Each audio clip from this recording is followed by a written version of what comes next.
Bienvenue Latisha.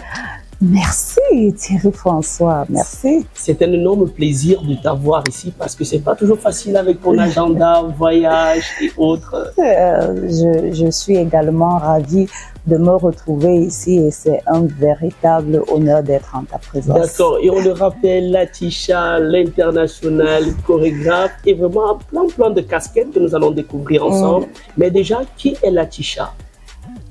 Alors, Latisha, c'est une jeune dame. Elle est originaire du bas et de l'océan. Elle vient d'une famille de 4 enfants et dont elle est la seule fille. La seule fille? Oui. J'imagine très chouchoutée et avec oui. la protection qui m'entoure. Ah oui, très chouchoutée, mais aussi c'est beaucoup de responsabilités. Lorsqu'on est la seule fille, il faut pouvoir veiller à ce que certaines choses se passent bien. Mais c'est être chouchouté, mais c'est également beaucoup de responsabilités. Ah ouais, je peux imaginer. Ça. Et Latisha, on peut imaginer, c'est vrai, chorégraphe et tout, mais si on fait un flashback, les études, ça se passe comment? Alors, les études, j'ai un baccalauréat C. Oui, et j'ai eu une licence en commerce international. Oui. Et ensuite, j'ai poursuivi à l'Institut national de la jeunesse et des sports. J'aurais bien voulu continuer mes études en commerce international, mais il faut dire qu'à cette époque, on parlait en termes de 7 chiffres. Oui. Et ce n'était pas aisé pour ma maman qui était seule parce que j'ai perdu mon papa assez tôt.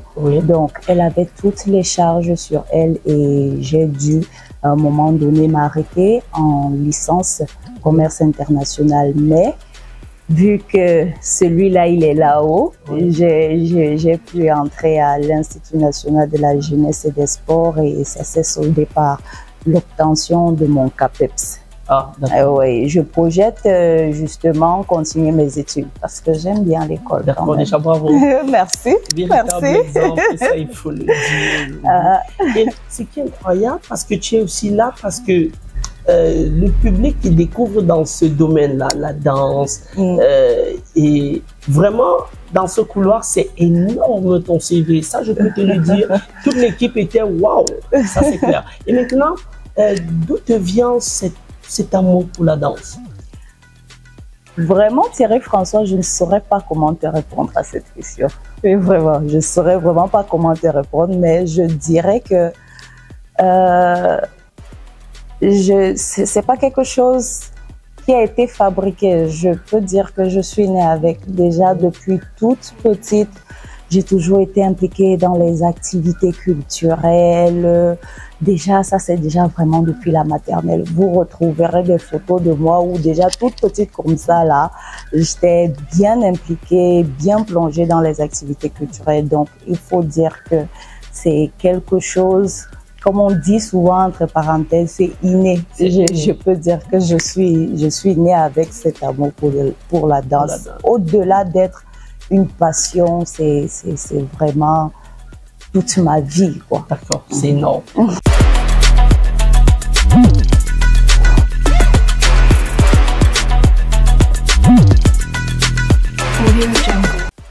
The People, toujours avec toi, et on passe vraiment d'agréables moments dans ce site qui nous reçoit également le Level Up. Et maintenant quand même, oui, tu aimes la danse, il y a les études, mais quel était le regard de la famille? Vraiment, Thierry François, pour te dire, c'était pas un regard vraiment très agréable. Déjà, je préfère te dire comme ça, c'est d'entrée de jeu, c'était vraiment quelque chose sur laquelle j'ai vraiment beaucoup bataillé à faire accepter. Déjà dans ma famille de proximité, mais très proche, et maintenant dans toute la famille en général, c'est-à-dire celle qui est assez éloignée et tout.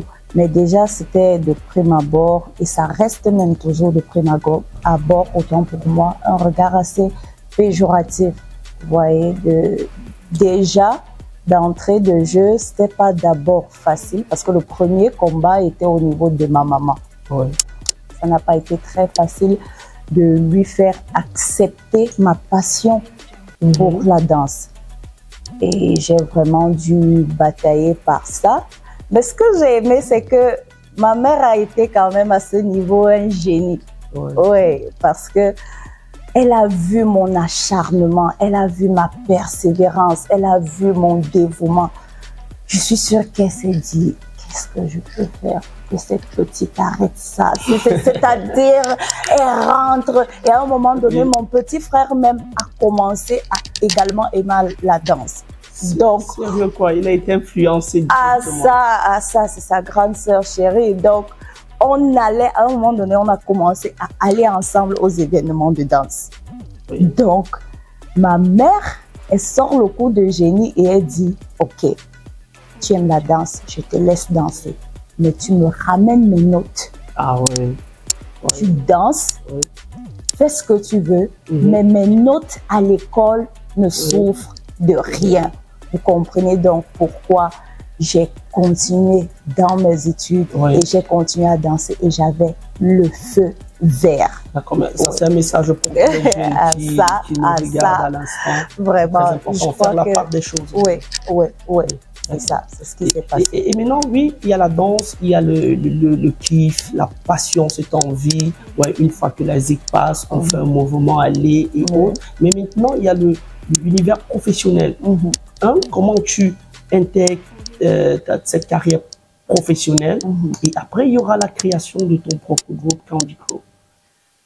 Alors déjà, ce que je vais dire, c'est que il y a eu un tournant assez décisif dans ma carrière, un événement qui a fait que je me dise, voilà, je pense que vraiment, je peux me professionnaliser dans ce domaine. C'est l'émission Star de demain. Oui. C'est vraiment à ce moment où je me suis dit que voilà, je peux faire de la danse une carrière. Et également le Candy Crew dont tu parlais. Le Candy Crew naît simplement d'un environnement un peu misogyne. C'est-à-dire que des hostilités des hommes envers les femmes. Si entrer dans les détails, ça mettrait un peu long, mais il faut dire que... Oui, c'est-à-dire qu'à un moment donné, on est arrivé à une étape où nous étions dans le monde de la danse hip-hop et voilà. Il fallait dans les groupes, on se disait que il faut essayer d'innover, il faut se surpasser, il faut se dépasser et on en demandait un peu plus aux femmes, Donc, certains demandaient aux femmes de faire des figures de hip-hop, de breakdance assez difficiles, les Thomas, les Freeze et tout. Donc, notre groupe est né de cet environnement où, voilà, parce que on n'arrivait pas forcément à exécuter dans un premier temps ces types de figures-là, chose qu'on pouvait même continuer à faire, mais on s'est dit, pourquoi est-ce qu'il faudrait se braquer parce qu'on n'arrive pas à exécuter des figures au sol. Donc, nous nous sommes dit, OK, voilà, si on rejette des femmes ou si on nous met à l'écart à cause du fait que on ne peut pas exécuter des figures au sol, la danse ne se limite pas au sol. Il y a différents niveaux, il y a le milieu, il y a le haut. Donc, alors, on se retire et on fait ce qu'on a à faire. On ne va pas arrêter notre passion pour la danse parce qu'on n'arrive pas à exécuter des figures au sol. Donc, Candy Crew naît de cet environnement-là, donc avec ma pote Miss Alissa, Queen, qui est Queen Alissa aujourd'hui, que tu connais très bien. Avec mon amie Queen Alissa, on décide donc de se mettre ensemble et de fonder le Candy Crew. C'était pas un crew essentiellement féminin, mais c'est de manière naturelle. Vu que nous avons été à un moment donné assez sollicités pour les clips vidéo, les performances scéniques, du coup, de manière très naturelle, les femmes se sentaient interpellées par notre crew.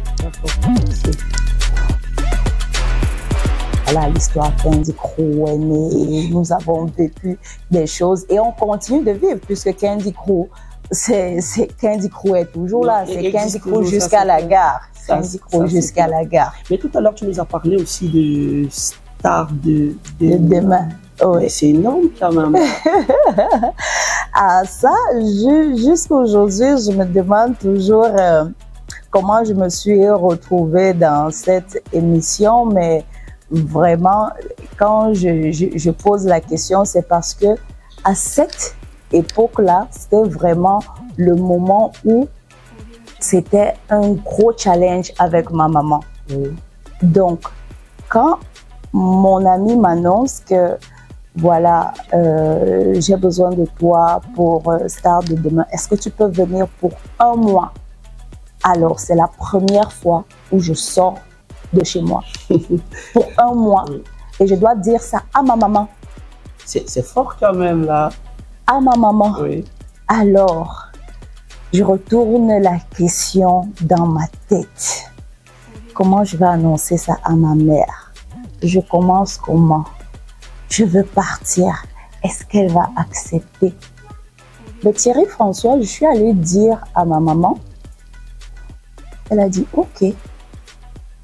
Je t'assure, sans vraiment palabrer ou faire quoi que ce soit, sans éclat de voix. Elle a dit, OK, vas-y. C'est vrai quand même que je venais d'avoir mon bac. C'est vrai quand même. Et je pense que l'émission de Star de demain avait une véritable audience. Vraiment, c'était quelque chose d'énorme. Donc, je me dis peut-être aussi, je suis pas dans sa tête ou dans son corps, mais je me dis aussi que peut-être elle se disait que, wow, si ma fille quand même est sollicitée pour être dans le staff technique d'une émission pareille, ça veut dire que sûrement il y a quelque chose. Et voilà, je suis partie pour 1 mois, pour la première fois, hors de chez moi, avec des gens que il y avait des danseurs que je connaissais et d'autres personnes aussi que j'ai découvert là-bas. C'était une expérience incroyable. Et c'est dès ce moment que je me suis dit, mais je peux faire de la danse mon métier. Parce qu'il faut le dire, à cette époque, pour une jeune fille de mon âge, ce cachet était important. Il était consistant. C'était combien? Oh, Thierry François, Thierry. Parce que vraiment, pour ceux qui nous regardent aujourd'hui, ils disent, mais wow, ça veut dire que la danse... à ce niveau. Oui, c'était, je t'assure, on parle quand même de 6 chiffres. Et si c'est quelque chose où on parle de quoi? On parle de près de 10 ans. 10 ans ou je crois 12 ans par là.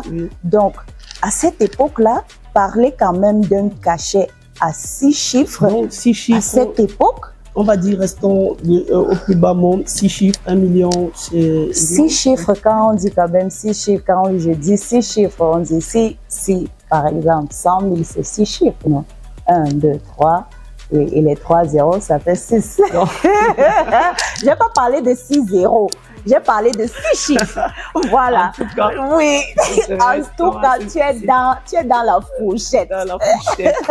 Et un big up comme ça à l'équipe Sisaroma, vraiment, parce qu'ils avaient fait un taf quand même incroyable, parce que toute l'équipe technique de cette émission et tout, ça, moi en tout cas, ça a été un gros boost pour mon entrée dans le domaine professionnel. D'accord. Et quand même aussi dans ton pays, le Cameroun, est-ce que c'est facile être chorégraphe, le milieu culturel dans ton pays, est-ce que c'est facile?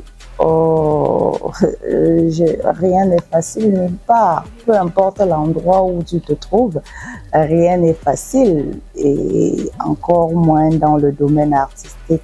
C'est pas très facile quand même, mais c'est toujours intéressant. Il y a toujours de belles choses à vivre, surtout quand tu es passionné. Vraiment, à un moment donné même, c'est les hostilités ou bien les barrières, autant pour moi, deviennent des opportunités.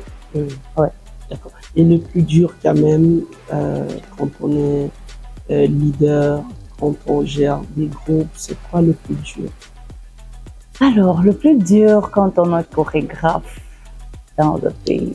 Alors moi, je vais parler pour moi. Hein. Oui, je ne vais pas forcément parler pour les autres parce que moi, j'aime d'abord toujours parler de ma réalité en tant que chorégraphe. Alors, le plus dur pour moi, c'est surtout pour pouvoir dealer avec toutes les énergies avec lesquelles je travaille. Oui. C'est-à-dire, on va de la conception jusqu'à la livraison du produit fini, notamment la vidéo de danse ou la performance. C'est vraiment pouvoir dealer avec toutes les personnes avec lesquelles je travaille parce que je suis quelqu'un de très pointilleux sur le travail. Je crois que tu me connais. Et ça se voit à travers ton travail. Voilà, tu me connais. Je suis quelqu'un d'assez rigoureux et beaucoup de personnes dans ce pays n'aiment pas la rigueur.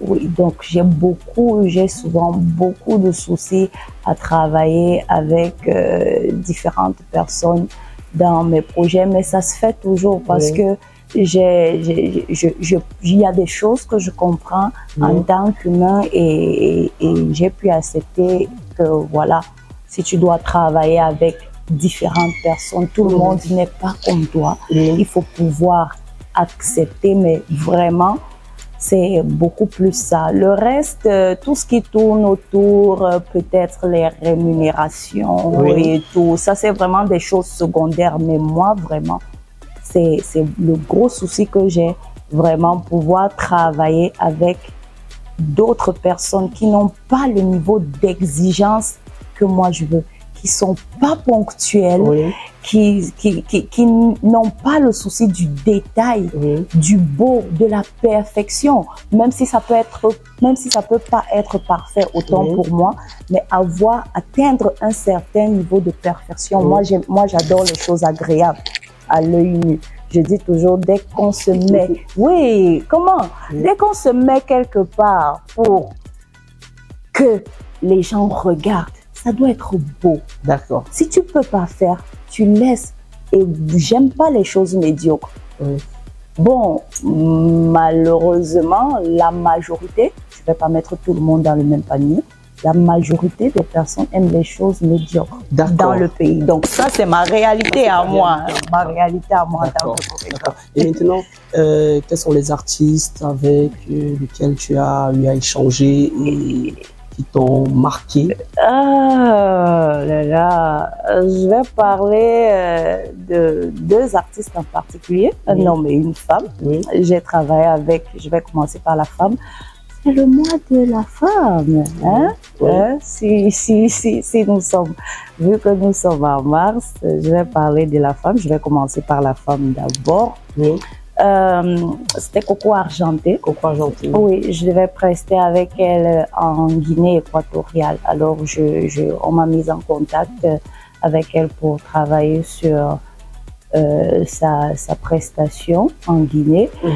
Et alors, moi, c'était la première fois que je la rencontrais, et elle m'a dit quelque chose qui jusqu'aujourd'hui résonne toujours dans ma tête. Et cette semaine même, je l'ai dit à une petite fille telle qu'elle me l'avait dit ce jour-là. Je ne suis même pas sûre qu'elle même se rappelle.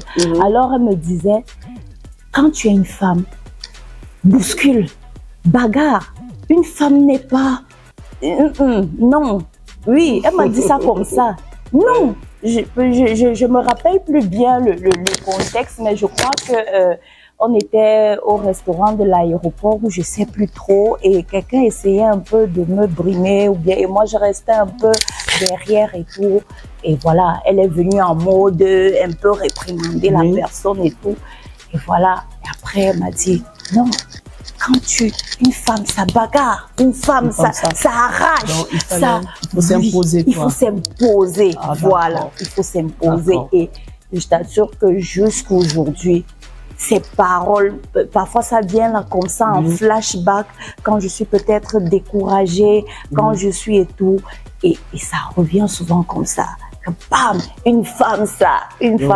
Donc vraiment c'est toujours cette image d'elle est toujours restée et ça m'a vraiment marqué. C'est toujours clair lorsqu'on me pose cette question. Et maintenant l'homme Ada Kenji. Ada Kenji. Oui, parce que au-delà d'être réalisateur, c'est un full artiste complètement.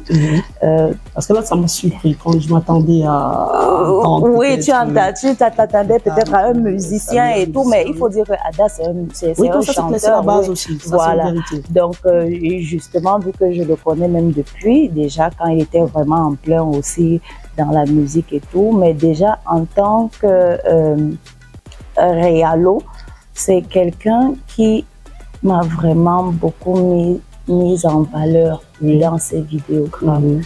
C'est-à-dire que je sais pas, sûrement il a fait avec d'autres personnes, mais moi je parle de ma réalité, comme je te dis toujours. Je sais pas ce qu'il ressentait. Il voyait sûrement que voilà, cette fille avec du potentiel et tout, et il me mettait vraiment, il ressortait vraiment un côté de moi, un sex appeal. Il m'orientait sur, il veut que je porte ci, que je me coiffe comme ça, pour ceci ou cela. Il m'appelait être vixen principale pour des clips. Donc c'est quelqu'un qui m'a vraiment mise en valeur dans des clips vidéo où vraiment ça a vraiment impacté, que ce soit sur moi-même et que ce soit également sur le public qui regardait ces vidéogrammes-là. Je me rappelle surtout le rôle qu'il m'avait donné dans Olam Fine de Ate Bazor. Alors, c'était magnifique, quoi. Et je jouais le rôle avec lui. Je jouais lui-même, il était l'acteur de la vidéo. Et il m'avait choisi, moi, pour jouer. Et tu vois, c'est des choses que moi, pour moi, c'est l'un des plus beaux clips de mon répertoire. Oui. On va pas couler les larmes. J'ai envie de pleurer quand je parle de ça. On va pas couler les larmes. On comprend ton émotion aussi. Et maintenant, ça va avancer, ça va énormément bouger tout autour de toi parce qu'il n'y a pas que la danse, il y a la mode, le mannequin, toutes ces casquettes. Événementiel et tout. Comment tu arrives à gérer tout cela? Alors, justement, c'est beaucoup d'organisation.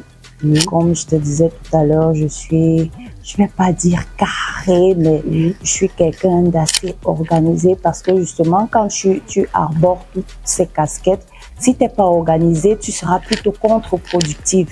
Il faut être extrêmement organisé, il faut planifier. Alors, moi, je sais, à la fin de chaque année, j'ai déjà tout le squelette de mon planning de l'année qui arrive. Ça me permet de gagner en temps, en énergie et même en ressources financières.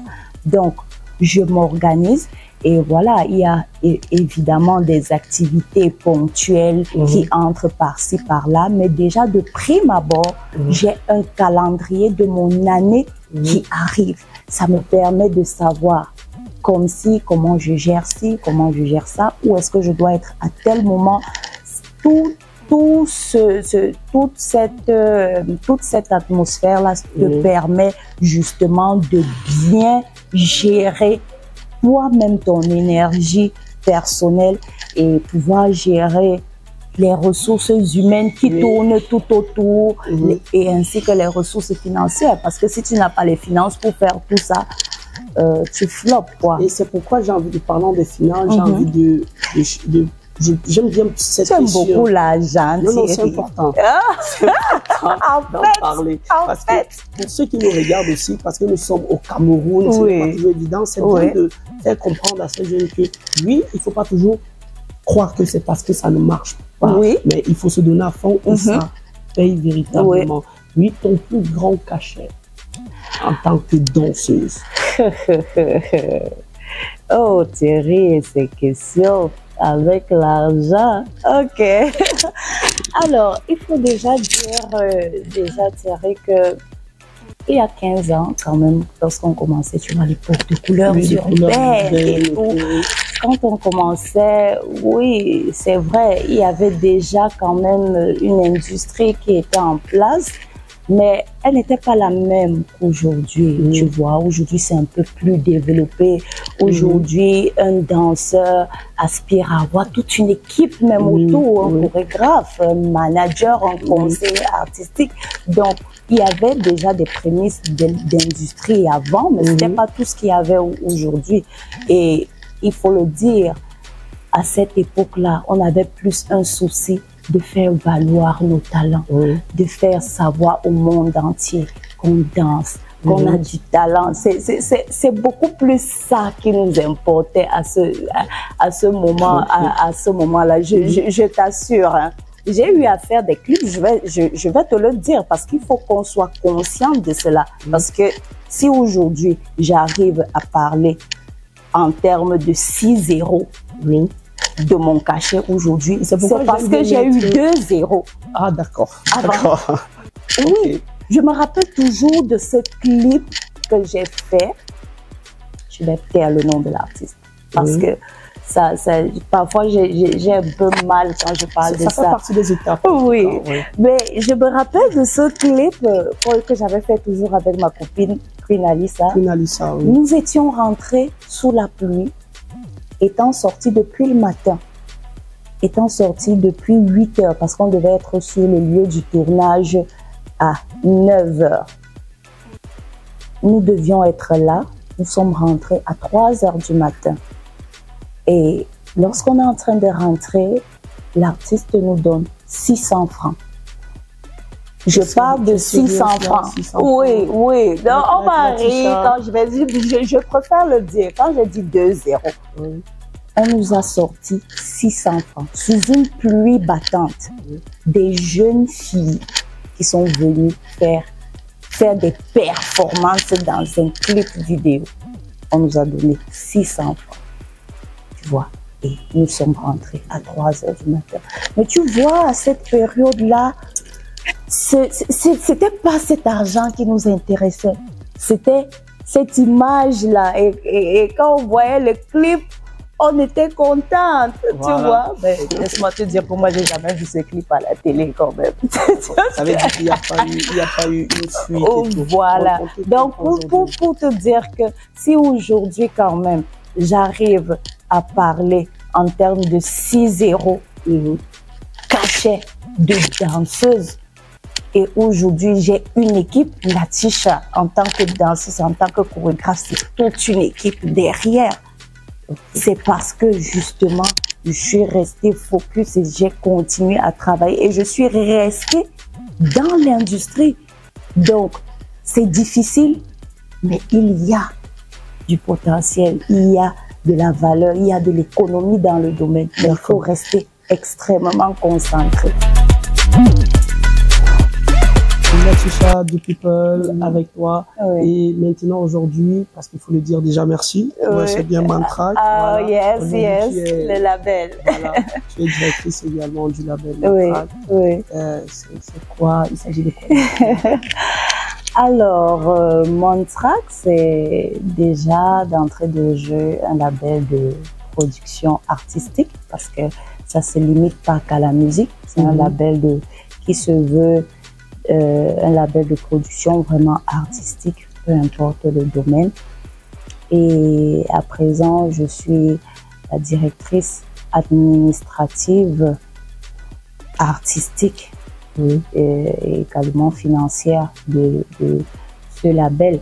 Moi, j'ai décidé de suivre cette aventure parce que je pense que les jeunes, lorsqu'ils se mettent ensemble, ils ont de grandes choses à faire. Si beaucoup de jeunes se mettent ensemble au Cameroun, on fera un peu plus bouger les lignes. Ça bouge déjà, oui, mais si on comprend qu'entre jeunes, on peut faire des choses, ça va aller encore plus haut. Donc, c'est dans cette optique où je décide vraiment de m'engager corps et âme dans ce label. Et il faut dire que Mantrack, c'est toute une identité, c'est toute une philosophie qui se traduit également par une identité vestimentaire, notamment les outfits. Vous les trouverez. On a un site qui est disponible. Vous trouverez toutes les infos, toutes les actualités de Mantrac. Et déjà, on a un premier artiste qui est signé sur ce label, qui est Kayazo. Vous pouvez justement découvrir un dernier titre qui est en ligne et qui passe dans toutes les chaînes de télé, Gopé. Et voilà, on va recruter au fur et à mesure d'autres artistes. Donc, mais c'est vraiment pas fermé qu'à la musique. Dès que tu es artiste, on ressent la graine. C'est ce qu'on prône un peu. Dès qu'on ressent la graine, on ressent le potentiel. On peut s'engager dans un partenariat ou bien dans le travail. En fait, on peut s'engager à accompagner un artiste et à promouvoir ses œuvres et son talent. D'accord. Et maintenant, 2024, l'actualité, c'est quoi? Alors, 2024, l'actualité, c'est justement dans la lancée avec Mantrac. On poursuit la promotion de l'artiste Kayazo, la promotion et sa vulgarisation, et également la nouvelle collection Capsule White. Mantrac sera disponible bientôt et toi tu as l'exclusivité. Tu es quand même the people. Tu es quand même the people. On vous annonce donc comme ça que la collection White Edition est bientôt disponible. Et d'autre part, il y a mon grand retour sur la scène parce que j'ai fait près d'un an et demi sans activité. J'étais assez souffrante. Donc 2024 marque vraiment mon retour sur la performance scénique. Et voilà, dans la même lancée, il y a des vidéos sur lesquelles je travaille souvent parce que les vidéos chez moi, c'est pas quelque chose que je prends, je monte avec le téléphone. C'est toute une grosse équipe derrière qui bosse dessus.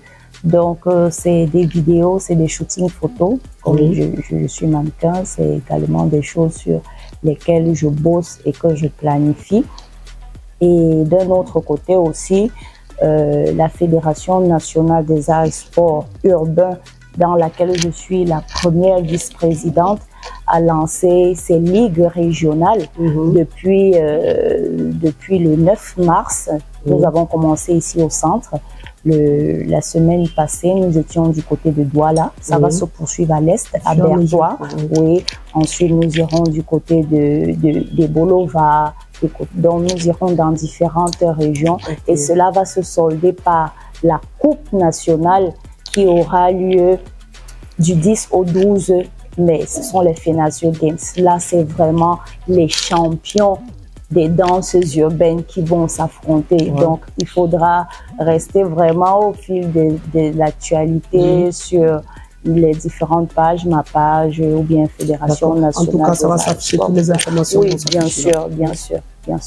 Donc, voilà un peu mon actualité 2024 en gros, quoi. D'accord. En tout cas, merci encore. Un message de motivation pour tous ces jeunes-là, pour tous ceux qui te regardent aujourd'hui. Alors, aux jeunes particulièrement, je dirais d'être disciplinés. C'est vraiment en ça que je résumerais le message que j'ai à vous passer. Il faut être discipliné. Vous ne pouvez pas aller loin si vous n'êtes pas discipliné. Il n'est plus question seulement de talent de nos jours. Le travail, la discipline, à un moment donné, ça affaisse le talent. Donc, il faut être discipliné et persévérer. Ça, c'est vraiment maintenant pour tout le monde. Il faut persévérer dans tout ce qu'on entreprend. Il faut rester concentré parce que chaque personne a son moment de gloire ou son moment de bonheur. On n'a pas que des moments de tristesse ou bien des moments où on est down. On a aussi ces moments-là où on doit sourire, mais il faut pouvoir appeler ces moments par la concentration et le travail. D'accord. D'accord, merci encore d'être passé. Merci également à toi, Thierry François. Ce fut un réel plaisir d'être ici. En tout cas, merci. Merci. Et toute l'équipe te remercie aussi. Merci à vous aussi. La maison qui nous accueille, le Level Up. Merci pour ce magnifique endroit. Vraiment, c'est magique par ici. En tout cas, gardez la positive attitude et que Dieu nous garde.